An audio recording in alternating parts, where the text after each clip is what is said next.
तो हम भूल ही गए थे। पहले दही खवाइए। कोई बात नहीं, चलिए ठीक है, एक बात कोई बात नहीं।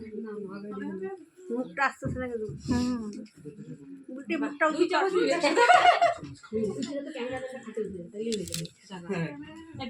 এক হাতে দই নিচ্ছে এক হাতে মিষ্টি ভালো বুদ্ধি आस्ते এই পাশে একটা লাইট থাকলে ভালো হতো না, ওর পরিষ্কার আছে। ওই পাশে লাইট থাকলে পরিষ্কার সব দেখতে পারবো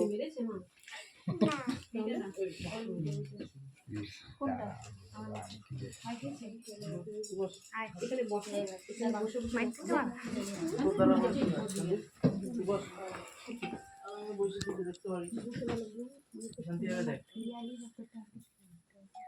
বলো তো বলো